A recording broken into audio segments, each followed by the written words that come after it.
was and still is heavily Western normative and perpetuates a stereotype that only white people can be queer. This made me feel totally alone in navigating my sexual orientation at a young age. I ventured into queer spaces in my adolescence when it became possible for me to live a double life. I was, and still am, constantly heterosexualized by my white counterparts because I don't fit the colonial understandings of what a lesbian looks like. For years, this had turned the pride in my South Asian roots into shame and pressured me into assimilating in order to be credible for my lesbian identity. I was desperate to feel a sense of belonging within the LGBTQ+ community, so I tried very hard to deracialize myself. And yet, I continued to experience racially charged microaggressions within the queer community because I was unable to fully detach from my South Asianness without being exiled from my ethnic community. The inability to be queer in a culturally conducive way has been extremely invalidating, invisibilizing, and infuriating. My name is Patel, and I'm a South Asian lesbian power dyke with a PhD in anti-brown racism and lesbian communities. And I'm also the founder of the Queer South Asian Women's Network. For the past 12 years, I've been heavily engaged in LGBTQ+ activism as an openly gay individual. And at the same time, I have worked to ensure my family doesn't find out about my queerness because as a child of immigrants, I refuse to sacrifice my relationship with my parents who left everything behind to give me a better life. And that doesn't mean I'm not out or I'm less gay. It means that I'm balancing my queer and South Asian identities in a way that feels authentic to me. As a South Asian, I have additional battles in my fight for sexual liberation.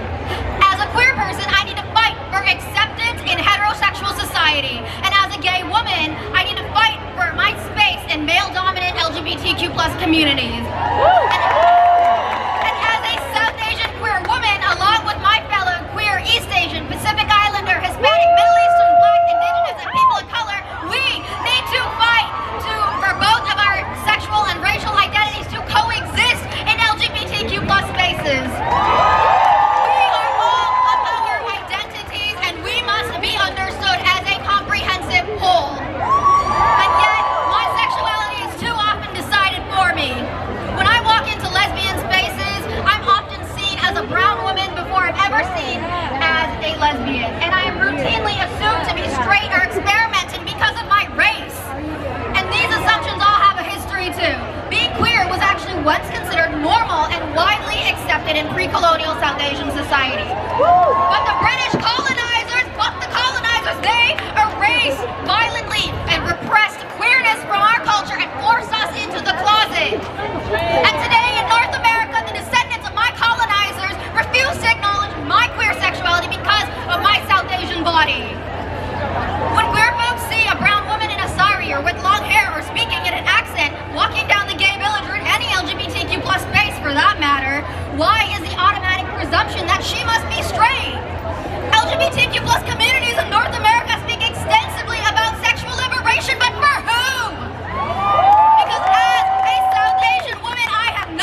less symbolism of 2SLGBTQI plus representation. They are less bold in supporting Pride, in supporting the Dyke March, in supporting the trans community. We need to acknowledge that these symbolisms are a sign of openness. They're a sign of welcomingness.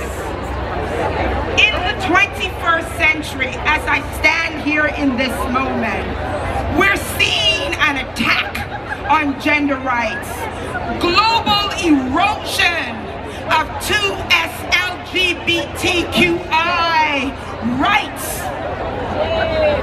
As citizens standing here in this moment and time, our legal and human rights are under attack in this very country. Individually and collectively, we must use our power to ensure that the rights we have gained are not moved from us. We must protect those rights.